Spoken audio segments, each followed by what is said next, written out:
सदा परिभवग्नमभीष्टदोहम् तीर्थास्पदं शिवविरिञ्चिनुतं शरण्यं भृत्यार्तिहं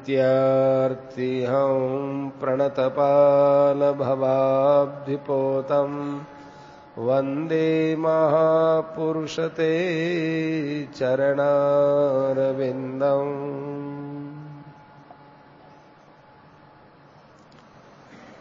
भगवान दया करके ही सबका उद्धार करते हैं।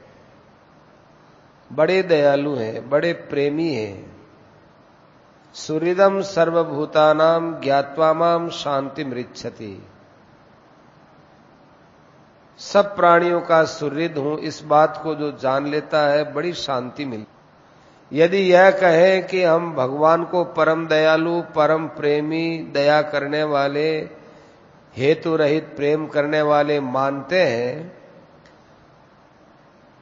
तो हम यही कहेंगे कि आप मानते नहीं हो, ये बात केवल बोलते हो।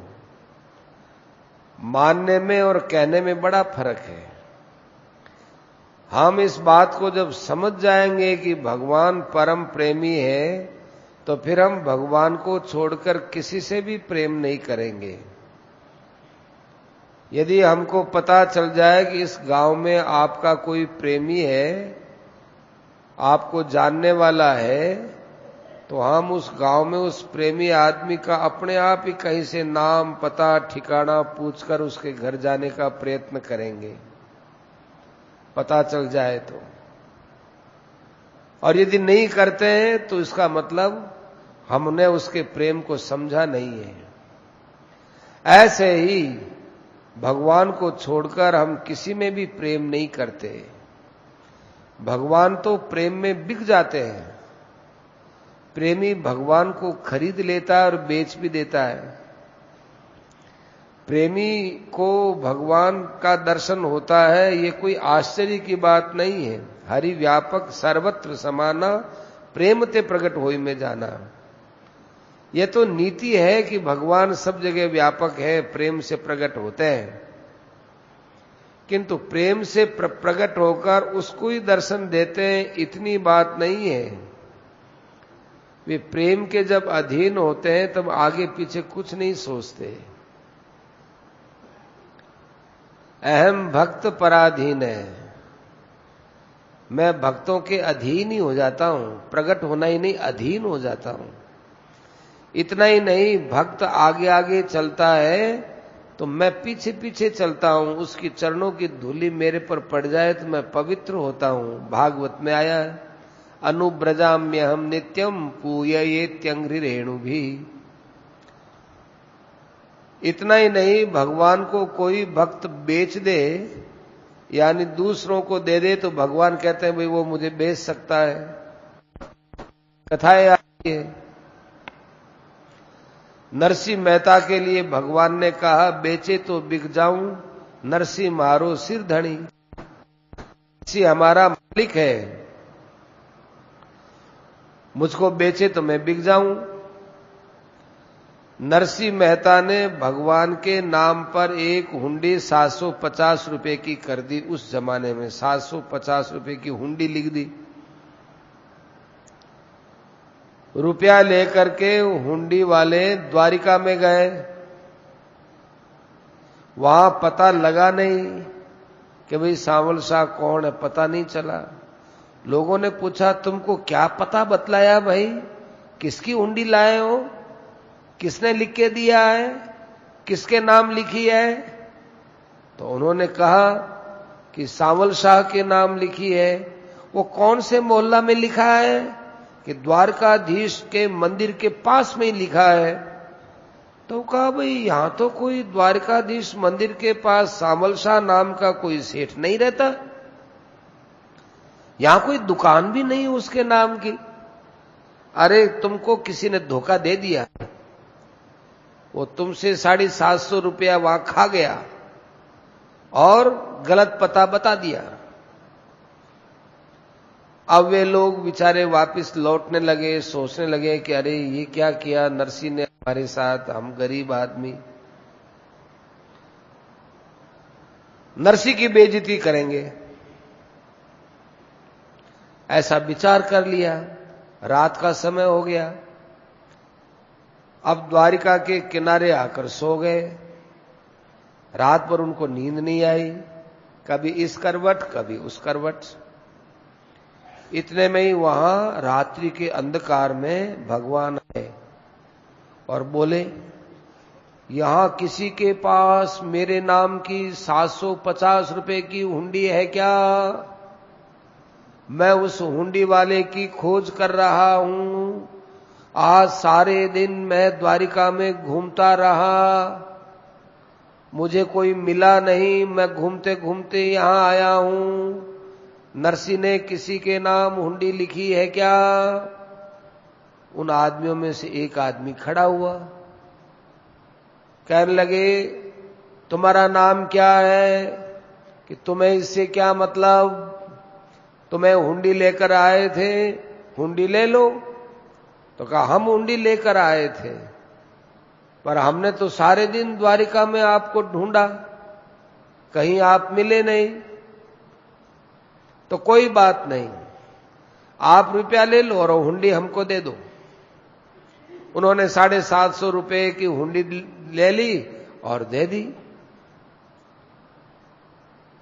फिर कहा कि देखो, मेरी एक प्रार्थना है। बोलो क्या बात है? देखो, नाराज मत होना। नरसी बहुत बड़ा सेठ है, उसके पास जाकर मेरी निंदा मत करना। मेरे पास उसके समाचार तो आ गए थे, परंतु मैं किसी काम से इधर उधर निकल गया था, तो आपको बड़ी कठिनाई हुई। मैं आपसे इस अपराध के लिए माफी मांगता हूं। मुझसे बड़ी भारी गलती हो गई। आप ढूंढते रहे, मैं आपको मिला नहीं। रात हो गई, आपने कहां खाया, कहां भोजन किया, मुझे कुछ पता नहीं। मैंने भी लोगों से मालूम करवाया तो पता चला आप यहां नगर के बाहर किनारे पर आकर के सोए हुए हैं। तब मैं अकेला ही दौड़ करके यहां आया हूं। मेरा अपराध, आप नरसी सेठ हैं हमारे, उनको बिल्कुल मत बोलना और मुझे आप क्षमा कर देना।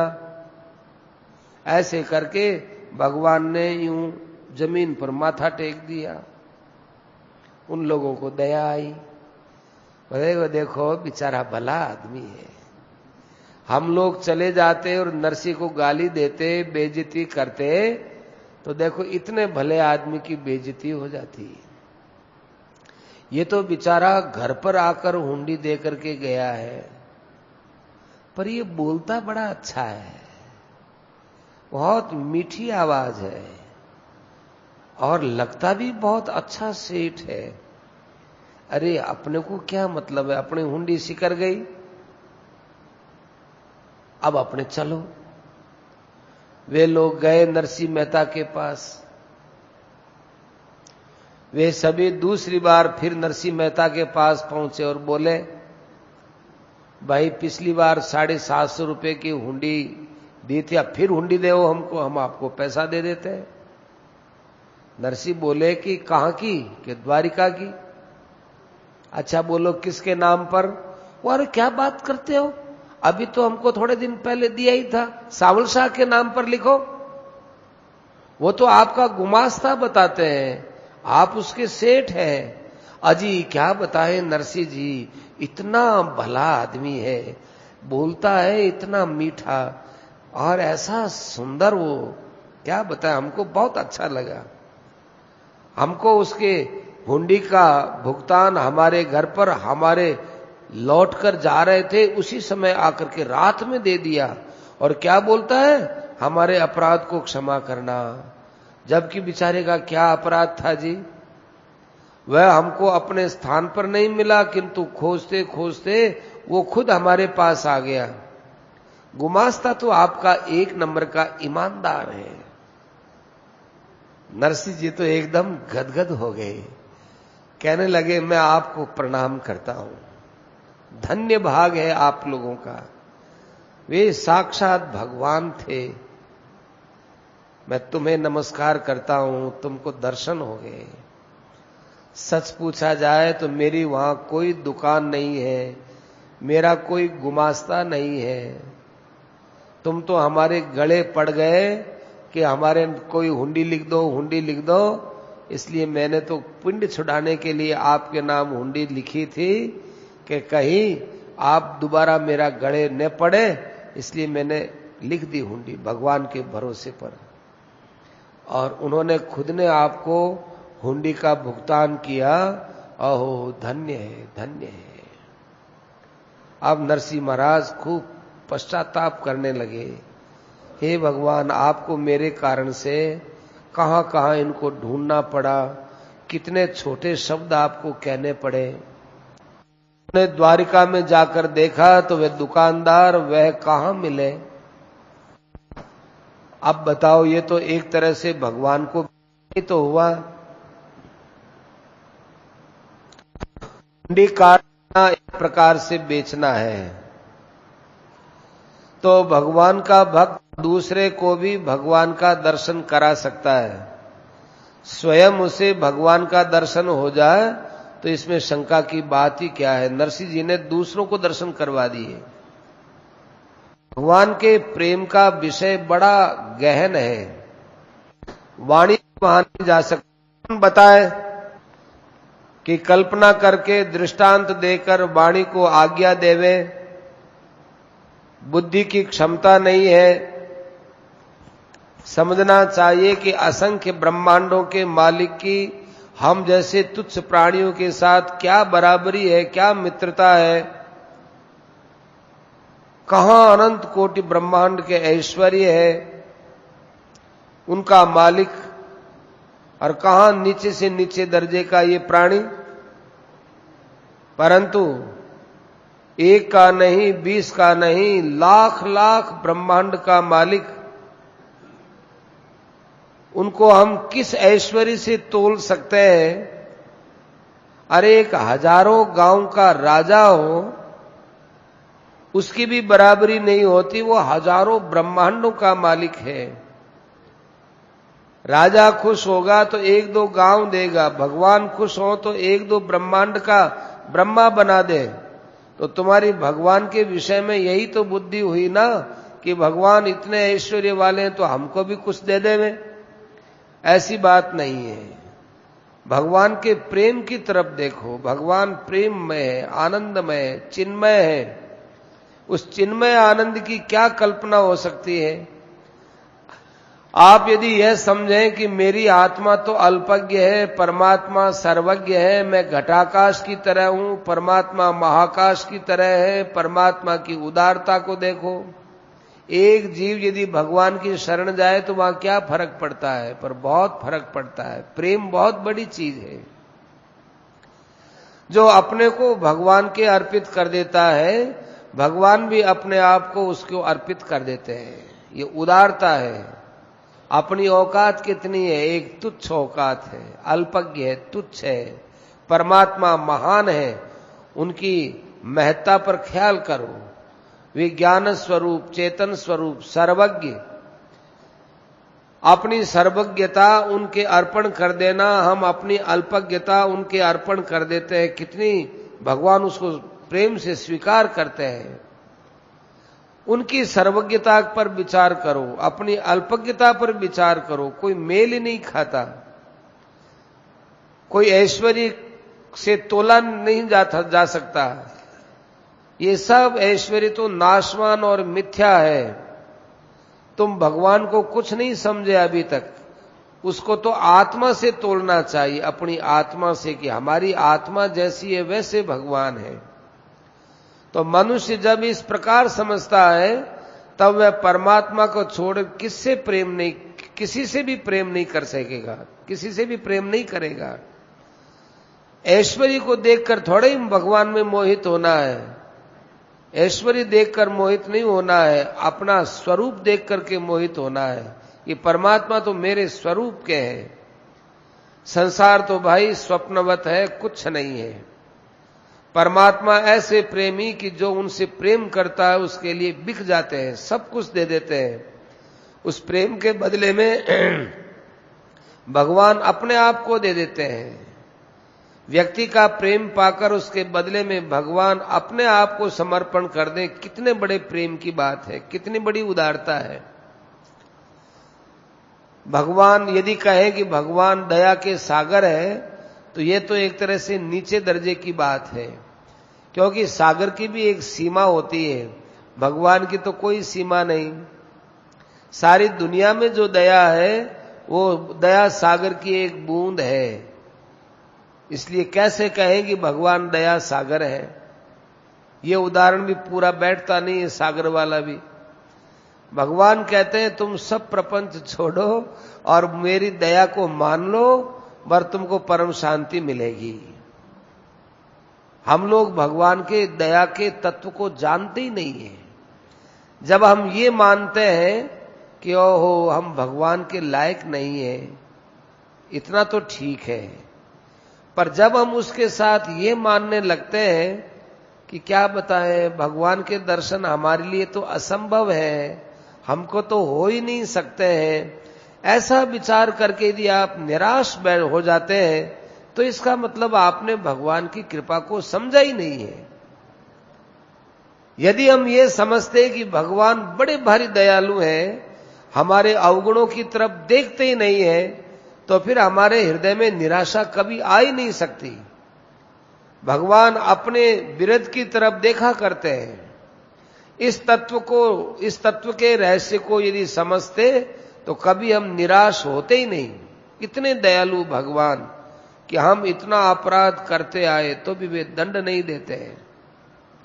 यही दंड है उनके लिए कि वो दर्शन नहीं देते, बस यही बहुत बड़ा दंड है।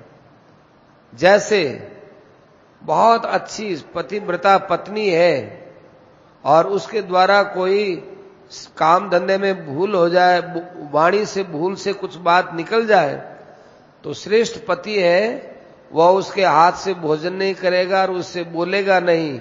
ये इतना दंड उस स्त्री के लिए काफी है, बहुत बड़ा दंड है।